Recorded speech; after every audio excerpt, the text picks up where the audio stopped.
Hey guys, and welcome back to another installment of Tell Me I'm Wrong. So, I'm not gonna lie, I haven't done much prep for this video here. I've been a little bit under the weather the last couple days. Really just kind of hit me more last night. So, we're just kind of winging this a little bit more today. This is a video I've kind of seen maybe like a year or two ago. It's not outdated or nothing, it still applies to this day. Which is why I've kind of had it sitting in the back of my mind throughout the last couple videos. The only issue with today's video is I get that it won't appeal to everyone because this is more like gamer related.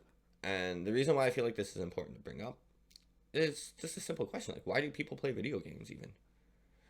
It's the most common, I think, answers would probably be like an escape from reality or something along those lines.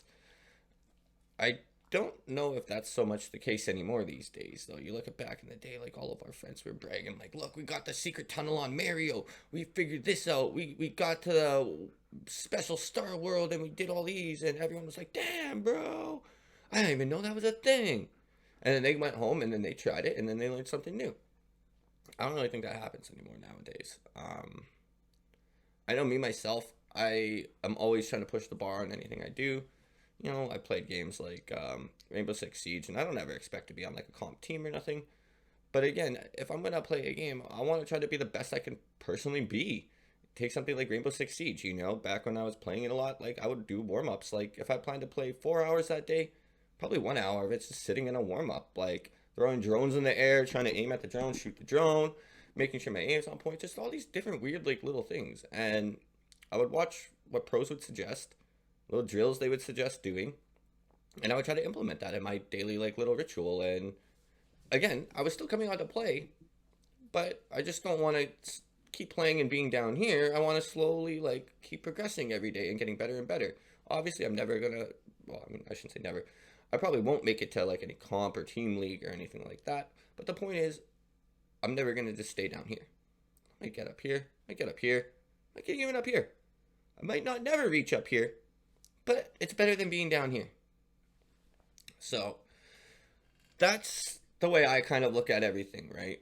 Why bash your head on a wall? Why struggle on something if the answer's already there in front of you and somebody's already taken the time to do it? I'm very big on that. I know even a lot of the friends I game with aren't. They're just like, yo, I don't care what this guide says. I'm gonna go figure it out on my own. 6 hours later, they're still in the same spot. And I mean, granted, everyone's got to learn their own way. But, I mean, you could have had 6 more hours worth of actual learning than just going in a loop. So, when I see stuff like this is what made me really think of this video and stuff. And when you see, like, IQs, hypotheticals, and stuff, strategic thinking is very big on that. It's long-term critical thinking is essentially what it is. And if you can't have that, along with a low IQ, along with not being able to do hypotheticals, I think you're really in a dark place in the world. So, without further ado, we'll just get right into this. We're gonna check this out. Yeah. Well, I'm kind of just gonna wing it. Not gonna lie. Why do you play video games? It's a weird question, and more importantly, it's probably a harder question to answer than what are some of your favorite video games. But why do you play? What is the feeling you're after? Maybe you simply play for an adrenaline rush. Perhaps it's about the pupil-dilating, fast-paced combat that you'll find in a fighter or an action title. Perhaps you care less about that and more about the fantasy of it. For you, the way this story progresses may be less important to you than the story itself. You might even play to temporarily allow yourself to fall into the illusion that you are living a different life in a different world. For many of you, it's less about the suspension of disbelief and more about socializing. Maybe you play so that you can work together with friends, or very deliberately work against them. It could be that you want a mind-bending puzzle or have an unyielding desire to be forced to think very long-term, where your decisions now could have huge ramifications in 5 turns. I'm sure many of you watching also love the idea of mastering an extremely tough challenge. Or you just like getting all the things.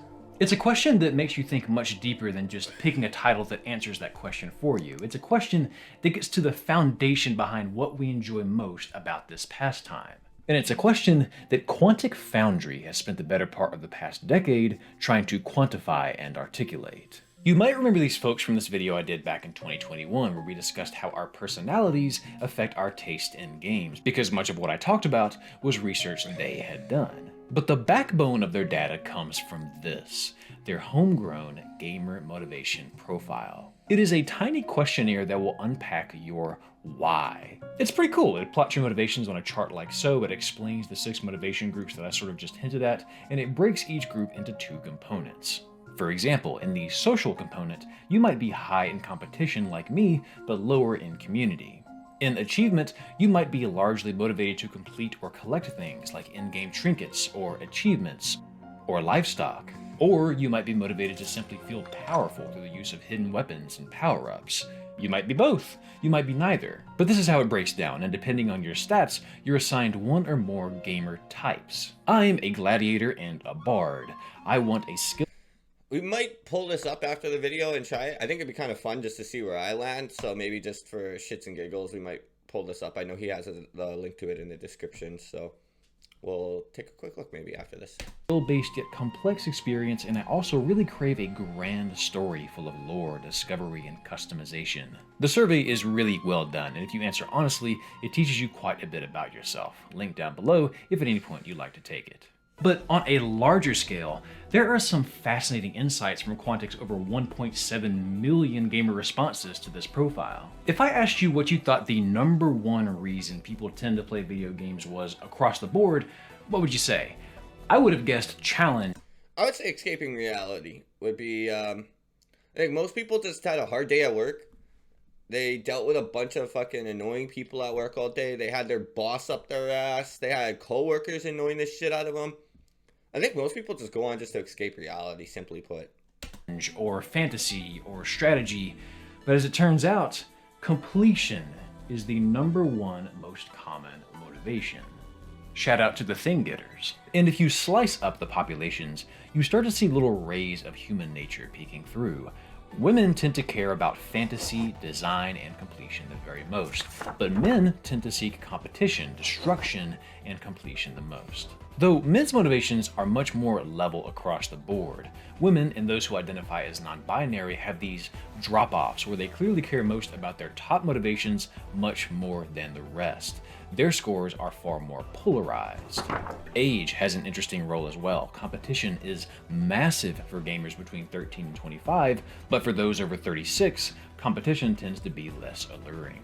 But as you hear all of this data, your mind begins to run wild with speculation. And that's the thing, because every little kid thinks, oh, I got the next chance to be on the next FaZe team or Cloud9 or whatever. No, you don't. It's just like basketball and stuff. Like, how many people get to honestly be the LeBron James of the world? There's one LeBron James. There's one Michael Jordan. You know, what's the odds of, out of all the million of the people, you being that? And I think as you get older, you realize it's not you. It's not you. Why is strategy so low for younger gamers, but so much higher for older gamers? Why is competition so much more important for men than it is for women? Why would completion be the most common motivation? Is it because of some underlying nature we all have that drives the desire to have things or finish tasks? Or is it because games have taught us for decades that collecting and completing is what we do with them? And it's questions like these that we are going to unpack today, because the finding that I find the most interesting, and in fact the graph you probably saw in the thumbnail, is in regards to this question. What motivation do you think has changed the most in the past decade? Oh, I was gonna say shit. I was gonna try to pause it and say if you guys wanted to leave your comments in the comment section on your guess, but I think we kind of just alluded to what it was by mistake. Sorry. What you're looking at is a steady decline in the average strategy motivation score for gamers beginning in June 2015 and ending in April of 2024. And this is the only... And it's crazy because it's like, what was it? Like, fuck, I'm horrible with dates and stuff, but wasn't like in 2022, like this was the spike of COVID. This is when everyone was at home, everyone had nothing better to do, and this is the lowest point on the graph. This is insane, other than like these little outliers like down over here and stuff, but whatever, those are outliers, that's fine. But everyone was at home. Netflix stock went up during, like if you go look at any company stock, like Netflix, all these video game stuff, everything went through the roof during this period. people, so it's not like people weren't on games. It's not like people weren't using them. It's not like, oh, everyone just can't afford it. No, people were all on here. All the data reflects people were online and doing these things. But you still see the downfall. Only motivation that has declined like this. All others have... And arguably, most people were out of work, didn't have to worry about all that other shit that I mentioned earlier and stuff, and they literally just sat here all day playing games. That's what a good handful of people did during COVID. While they remained stable or deviated less drastically in the last 9 years. Strategy is the only exception. And because graphs can be deceiving, let's be clear, it's plotted here over time as a percentile. These values only exist as measures of people that are relative to other people, so these scores are being compared to the known group average. And after starting above the 50th percentile in But to be fair, when we were talking about like coefficient values and stuff the other day, this has to be like a 0.9 or a 0.95.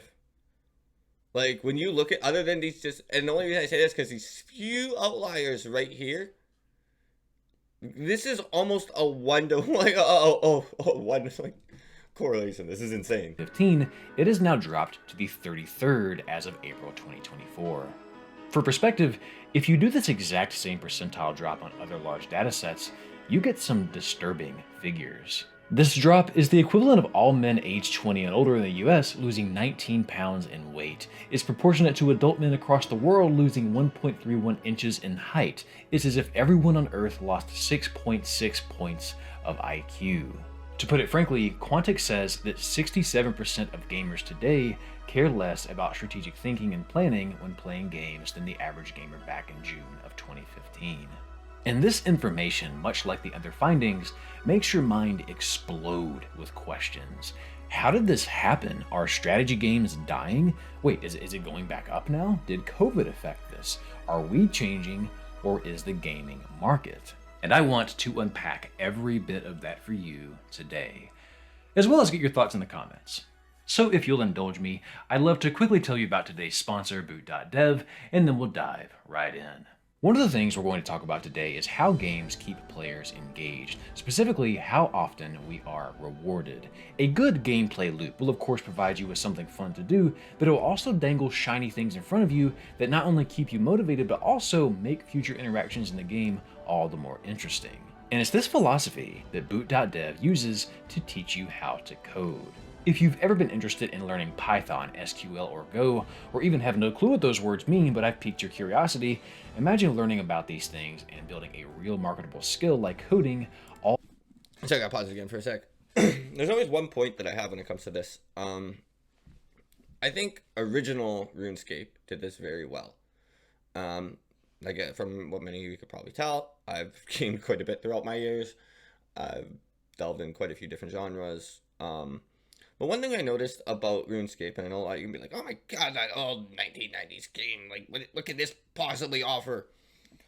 I feel like they got one thing right that so many other companies just completely overlooked. And the crazy thing is, RuneScape's been out for a long time and set this bar, set this standard, and no one just decided to follow it.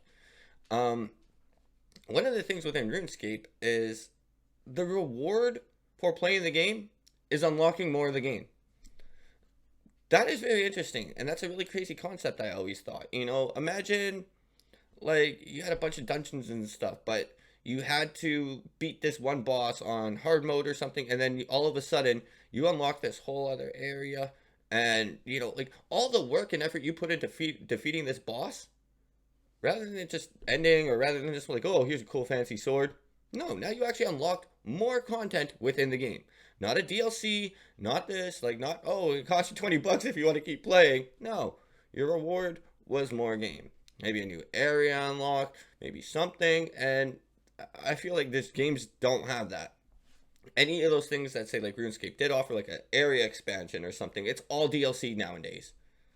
No one's willing to just make a game and just expand on it, and hey, when you play the game, you unlock more of the game. Your reward for playing the game is the game itself. I think it's an amazing concept that everyone's just really slept on. All while being rewarded for it just like you would in a video game.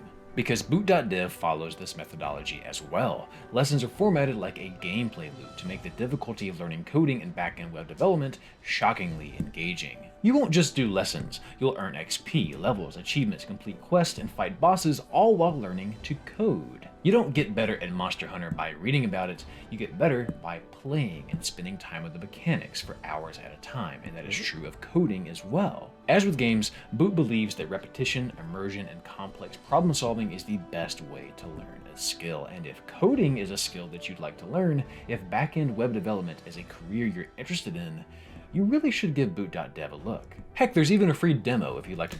I'm gonna tell everyone right now, I don't think this is where it was years ago. I personally am in the IT field and stuff. I'm even thinking about switching in. It's AI's taking everything over. You go look all around.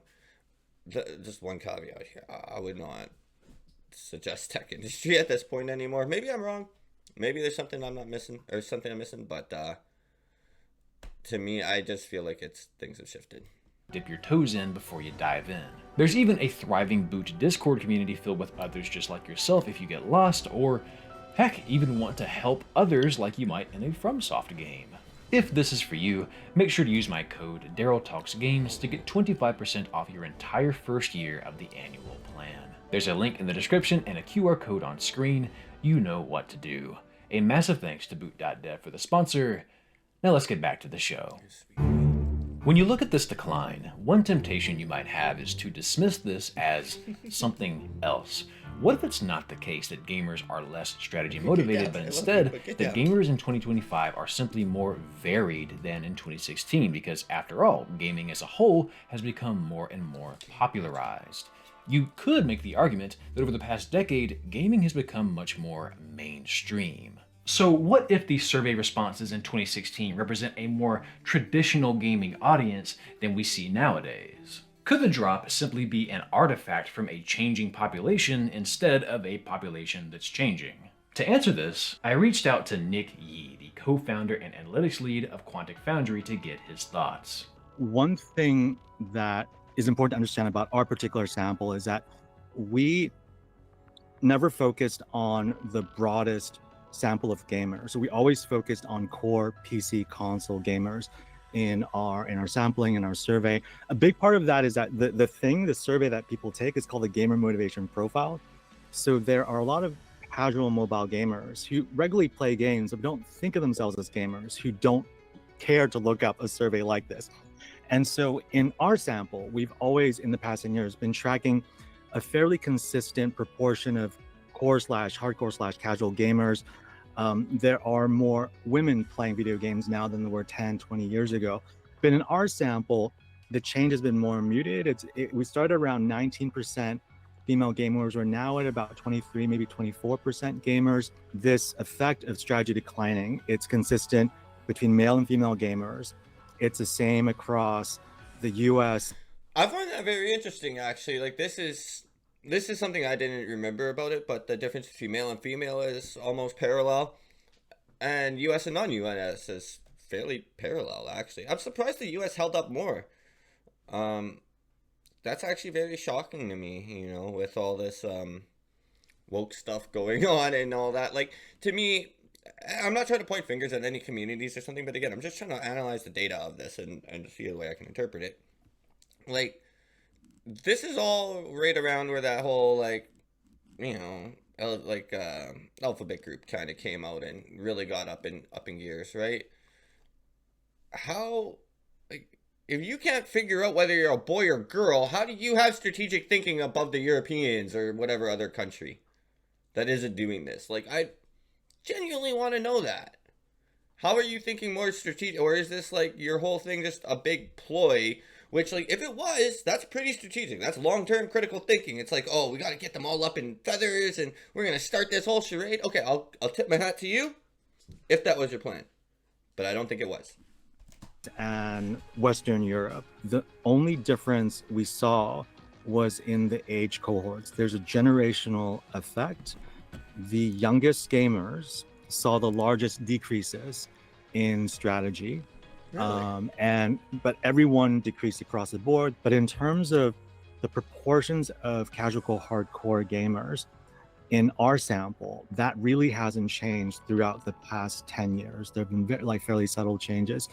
So whatever is happening in the data, from our point of view, it's not simply because of the mainstreaming.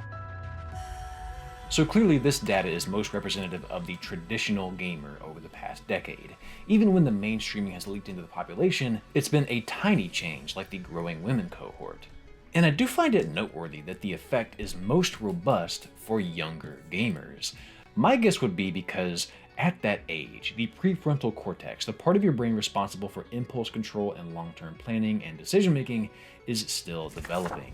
This part of the brain isn't done growing until you turn 25, so this finding is only natural, and I'd expect it acts as an accelerant for this population's drop versus the others. But what Nick said next really put the mainstream argument to bed for me. In fact, we know from our data set, had we gotten a more representative sample inclusive of the casual mobile gamer cohort, we would have seen a larger decline, because we know that more casual gamers, they see a slightly larger decline in strategy as well. And when you take into account that the average age of respondents to the gamer profile hasn't changed much over the past... What they're saying is that if they would have factored mobile gamers in here, it would be even lower. Think about that. They are steel manning this to give this the best possible visualization as possible, not including those metrics that would skew it to tank it even more down.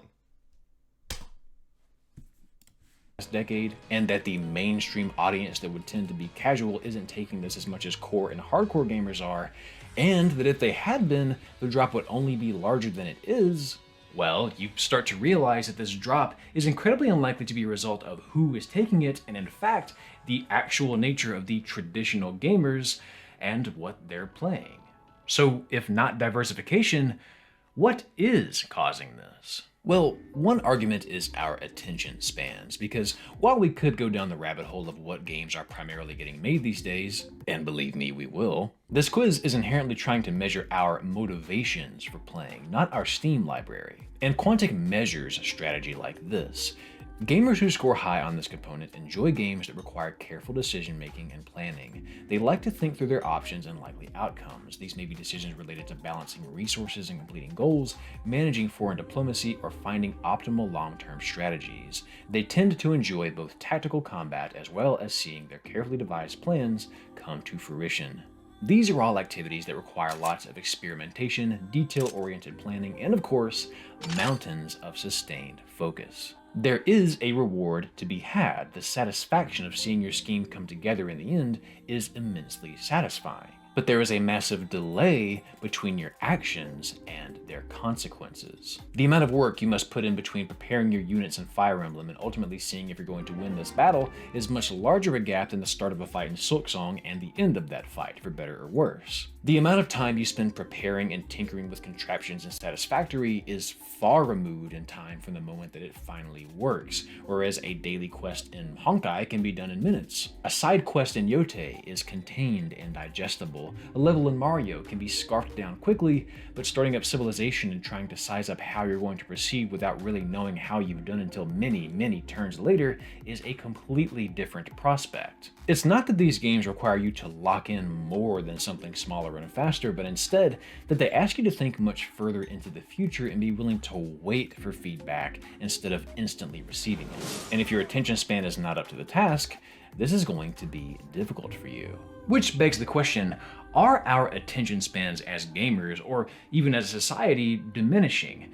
After all, I think we can all reach that low-hanging fruit right there. Social media is ruining our brains. Or is it? No, it probably is. As much as I research psychology and game design here, I've never had an easier time finding stuff to support this point. This 2025 study found that frequent exposure to rapid, fragmented content on platforms like TikTok and Snapchat overstimulates cognitive processes, leading to decreased working memory capacity, impaired cognitive control, and challenges in maintaining focus.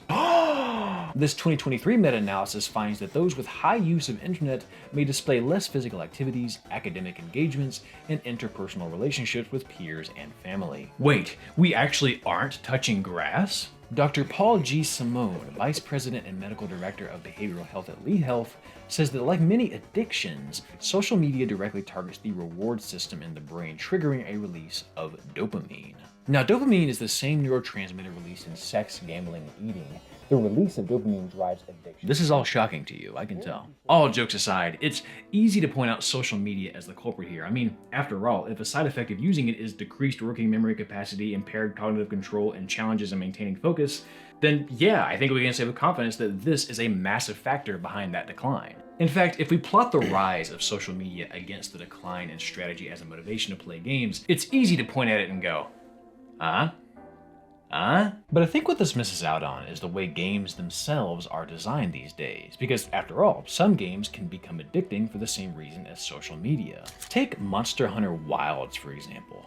I had never played one of these before, but I had so much fun playing this one at launch. And it does, in fact, require strategy to take down many of these monsters, but what kept me coming back was not that strategy or that story, it was the gameplay loop of fight a monster, get materials, make new weapons and armor. Fight a monster, get materials, make new weapons and armor. Fight a monster, get materials, get mad because my friend got a plate and I didn't, finally get a plate, and then get new weapons and armor. This constant and immediate presence of a new reward created this almost Skinner box where I was just going back in over and over and over to give my brain a fresh Elmo tickle. The gameplay loop is an endless spiraling staircase of fresh, shiny feedback, and that's fine. Many games want you spamming Blizzard, so long as you're enjoying yourself, and I unquestionably was. But games with this design philosophy, I'd argue, scratch the same itch social media often does. They constantly give you immediate feedback for your actions, and then quickly give you a new reward to then focus on. Strategy games, of course, give you feedback and rewards as well, but because of the inherent nature of long-term strategy, these things must be delayed. Again, not a bad thing, but much harder to keep focus on if you're used to that instant gratification. And this is something that clinical neuropsychologist Dr. Russell Barkley stresses is extremely important to keep in mind for children with ADHD. He says that the reason challenging homework is such a struggle for kids, whereas challenging video games can keep them engaged for hours, is because the video game provides external, continuous, 100% consequences for interacting with it, and the homework does nothing. When a problem is solved on a sheet of paper, nothing happens. The consequences are delayed. Well, if we listen to history, I think Einstein jumped up and went, Eureka! I'm pretty sure that's how the story went. And therein lies the trouble.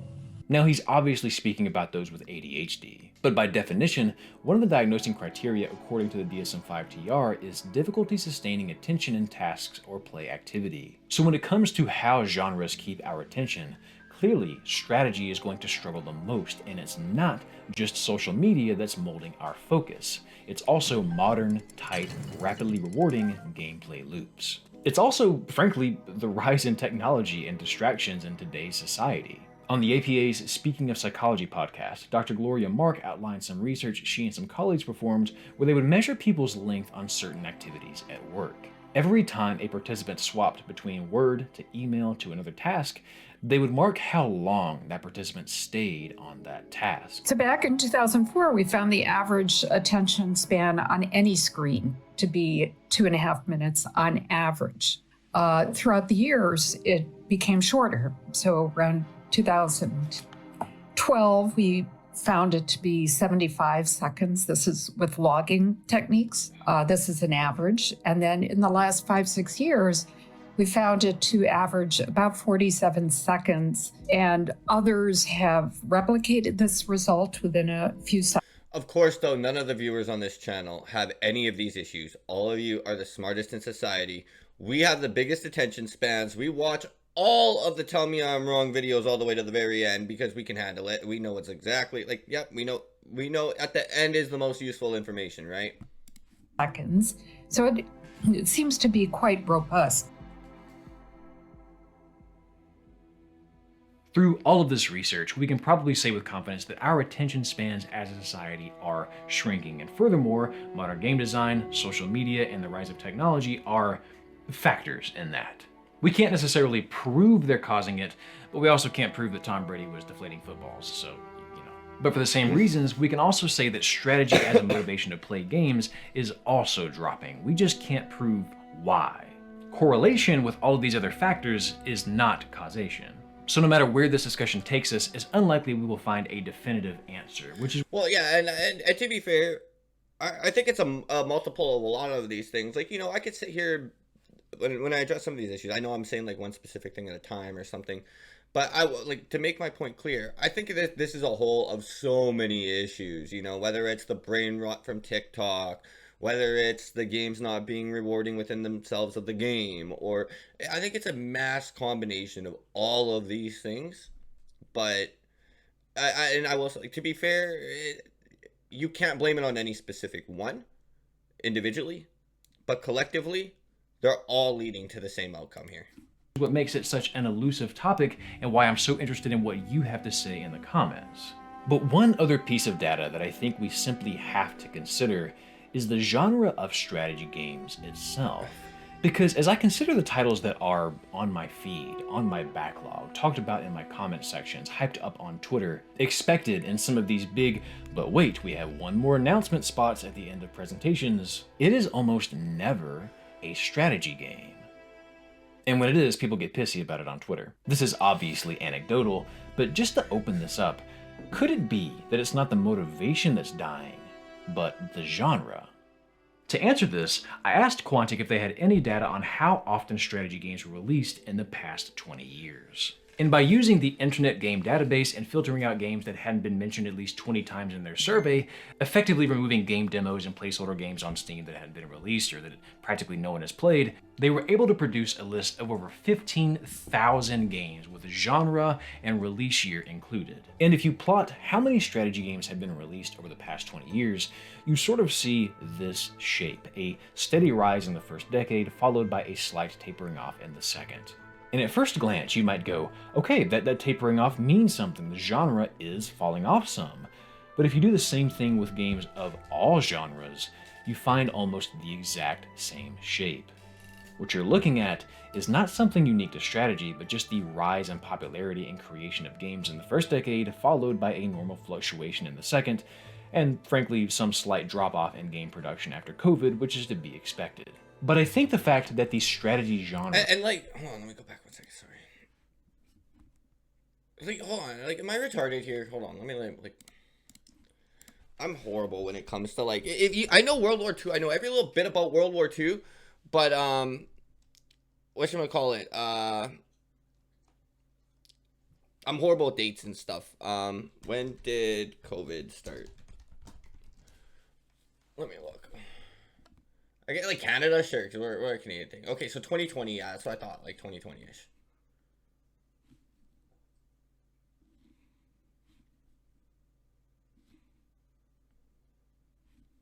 I mean, that was a direct, like I said earlier, I would have figured like COVID would have brought more people in, and I'm assuming not everyone was a strategic thinker, but I'm assuming like I would have assumed you would have seen a slight increase because again, like it would have been stagnant across the board with everyone being home.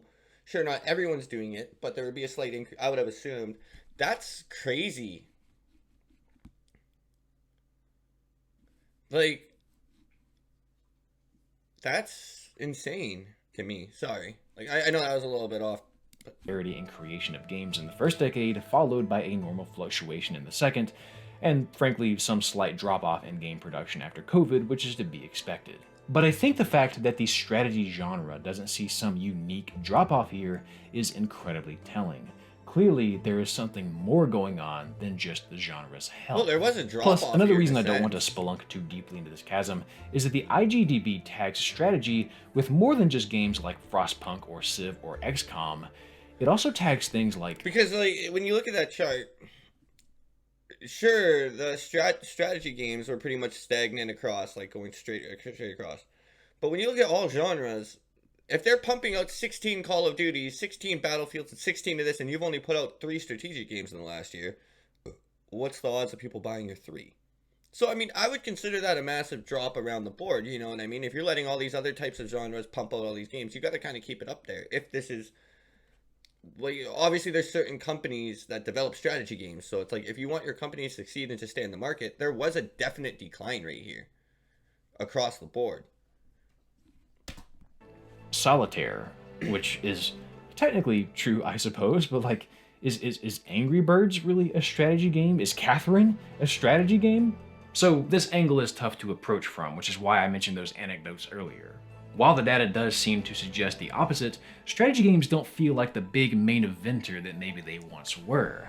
I mean, I could see Angry Birds doing, because like, you're trying to figure out trajectory. You're trying to think of how like it's gonna hit what, and what that thing. It's like a chain reaction. You're gonna think of like that's affecting this. It's affecting this. It's affecting this. It's affecting this. It's almost like thinking of a chess match. You know, you're not only just thinking of your next move. You're thinking 10 moves ahead. I would say that's a level of strategy within Angry Birds. But then, enter a game like The Last Very minimal and bare, but one nonetheless. Metro. IGDB tags it with strategy, so does Steam. By nature, it does unquestionably delay its rewards and consequences, and yet, our attention spans and our potential overall sleepiness for the strategy genre was not enough to keep this game from exploding onto the scene.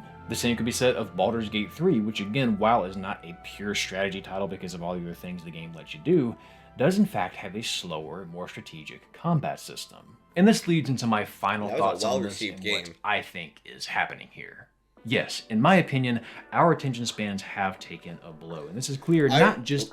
I remember when Baldur's Gate came out, I've never even tried it yet, I've never really looked much into it, but I remember everybody saying like, yo, these devs are cooking, these devs are doing things right, these devs are focused, they're locked in. I heard nothing but the utmost respect and admiration for these devs of this game. I'm pretty sure it's Baldur's Gate 3 I'm thinking of. But yeah, I've heard so much good stuff about this, and it's telling, right? Like I said, when you see those odd companies that do focus on it, the reviews speak for themselves. People speak for themselves. And the data around social media and technology, but also our most common motivation for playing games: completion. The fact that strategy has dropped as dramatically as it has while completion remains the #1 motivation suggests to me that we tend to be most interested in that feedback. That we are often far more captivated by the prize than the process. It is my educated guess that this might be the biggest way gamers have changed in the past decade. This is what I think the decline is ultimately illustrating. But I don't think that this is killing the genre of strategy. In fact, it might have resulted in its reincarnation.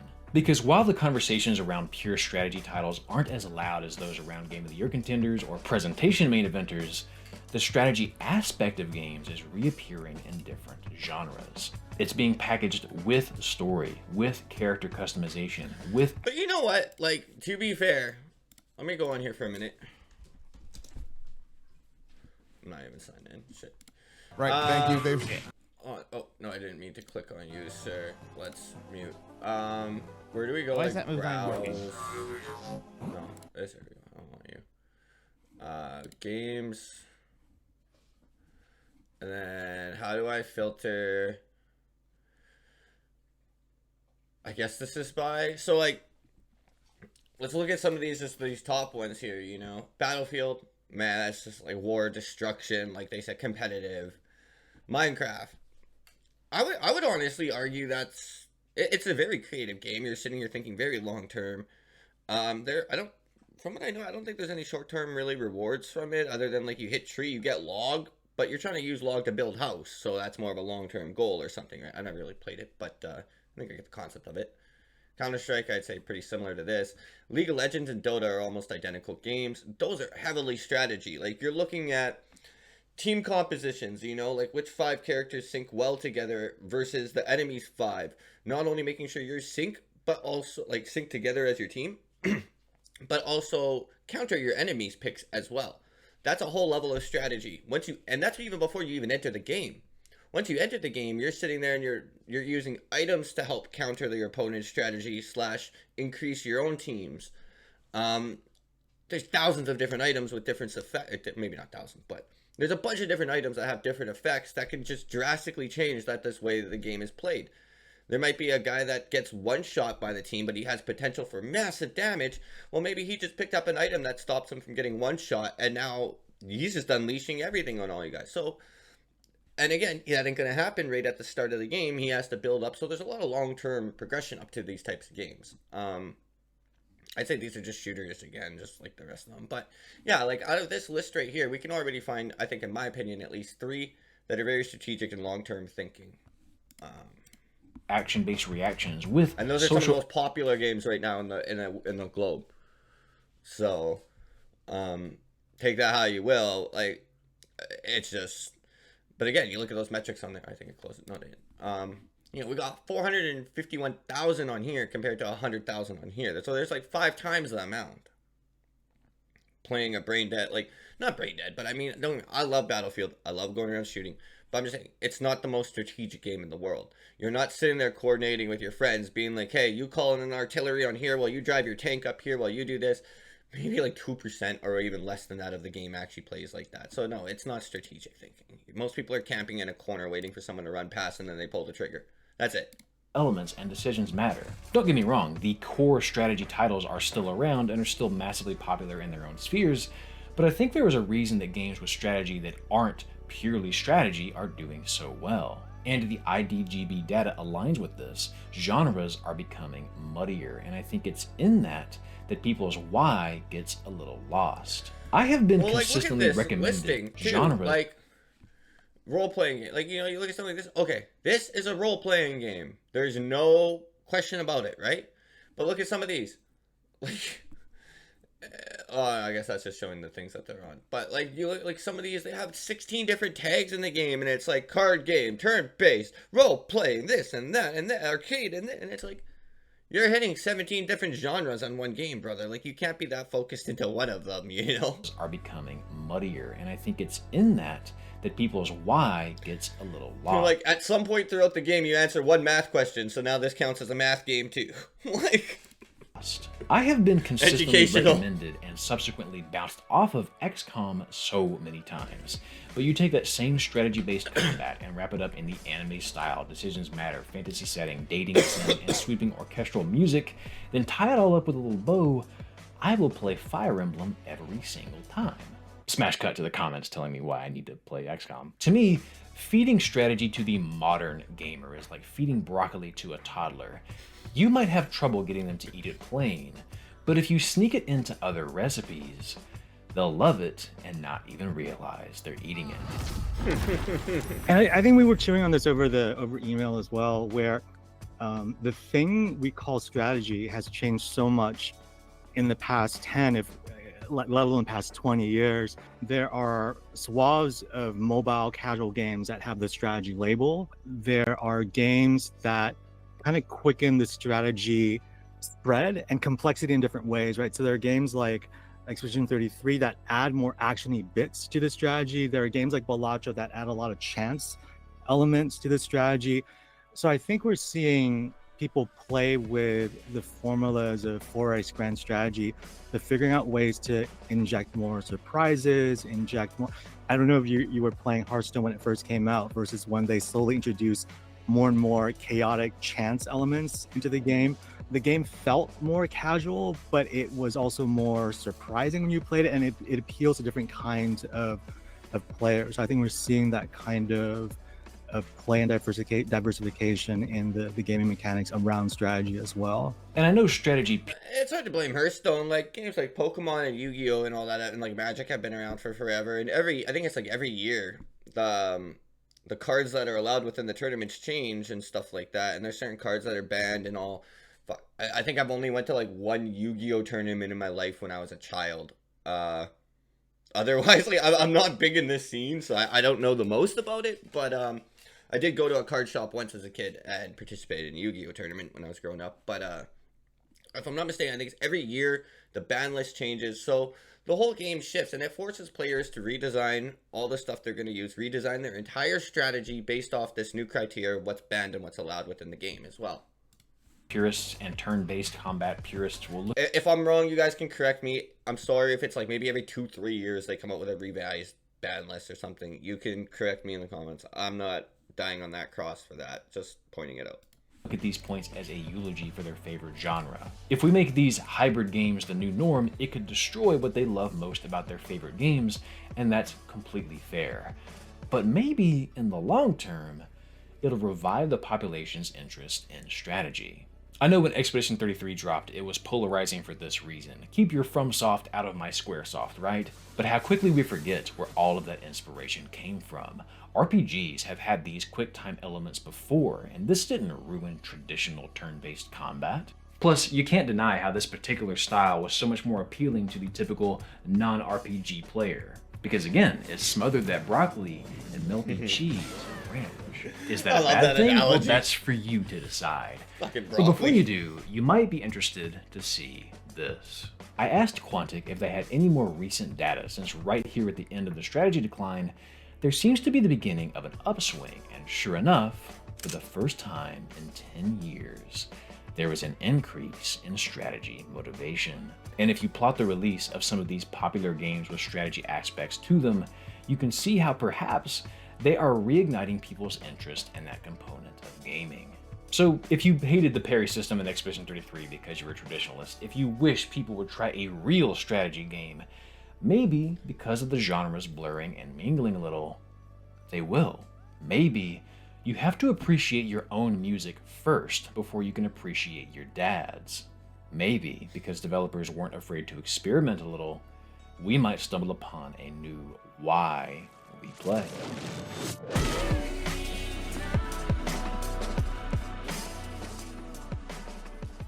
Hey there, I hope you had fun with this one, and more than Well, that was a great video, guys. I'm gonna add everything in the description here. Make sure y'all go give it a like, sub to him, check him out. That was a great video there. But hopefully this taught you guys something. Hopefully this gives a bit of insight. And why I say, like, you know, we're declining in things like hypotheticals. We're declining in things like IQ. We're declining in things like strategic thinking. And you can see this all around the board. Like I said, I promised I'd bring the receipts. I promised I'd bring the stuff. Here's pure research about it. You know, if you got better research to come send me, go ahead. Like, you could tell though, like, people are investigating this stuff. People are looking into it. And it's showing a clear sign though. I'm actually a little bit surprised that there was a slight uptick in 2025. But how old was this video even? How was it uploaded 3 days ago? This is something I seen like forever ago. I don't know. Maybe it's like a re-upload or something. But, yeah. Basically, it's the way it is, though. There's no denying how things are. But I'm glad that they used that broccoli analogy, though. I think that's great. And if that's how we have to start getting people back into it, well, I guess we're going to be mixing broccoli into a lot of things over the next upcoming years. Or at least that's what we should be doing. So, but yeah, if you guys disagree with anything or any of my takes, or you think that I'm wrong here, please leave a comment, tell me why I'm wrong. And yeah, I think that'll be it for today. Hope you guys had a good one. Hope you guys stay safe, and we'll see you back for tomorrow's installment. And sorry that today was a little bit on the fly and it's kind of winging it, but we'll catch you guys tomorrow. Stay safe and enjoy.